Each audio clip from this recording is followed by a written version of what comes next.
कि हमारे जीवन को अगर हमें उच्च लेके जाना है, सफल बनना है, बीमारियों को हटाना है, बीमारियां चाहे तन की हो, बीमारियां चाहे इंद्रियों की बीमारियां हो, बीमारियां भी एक प्रकार की नहीं होती, 4 प्रकार की बीमारियां होती है। हमने ज्यादा तो उनके विषय में सोचते भी नहीं है।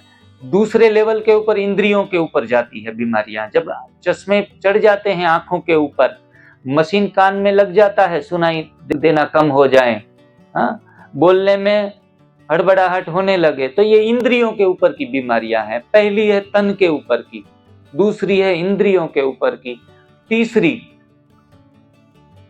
मन के ऊपर की बीमारियां जिसमें क्रोध, चिंता हो रही हो, शोक हो रहा हो।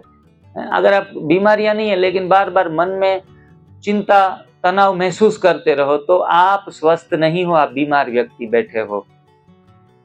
शिविर में बैठते हुए भी हम बीमार है अगर आपको किसी भी प्रकार की चिंता पकड़ के रखिए, बार बार वही चीज याद आ रही है, मन से बीमार। और अगर आपको गुस्सा चिड़चिड़ापन आ रहा है, आपको भय लग रहा है, तो आप बुद्धि से कमजोर हो। अगर आपको भय लग रहा है, आपको क्रोध आ रहा है, तो आपकी बुद्धि बीमार है। हमें अपना खुद का ही चेकिंग करते रहना है कि कहाँ तक किस किस लेवल के ऊपर बीमारियां हैं। और लास्ट में बीमारियां जाती है अहम के तल के ऊपर। किसी ने आपको कुछ 2 शब्द कह दिए और आपको शौक लग जाए, बाप रे मेरे को इतनी बड़ी सभा में इंसल्ट कर दिया। ये है अहम के ऊपर की बीमारियां। चोट लगती है, मान का भी थोड़ा कॉलर टाइट हो जाता है।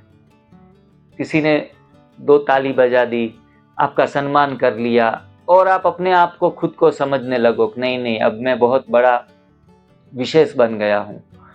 ये भी बीमारी है। और अगर आपको कोई इंसल्ट करे और आपको अपमान की फीलिंग आए तो ये अहम के तल के ऊपर की बीमारियां हैं।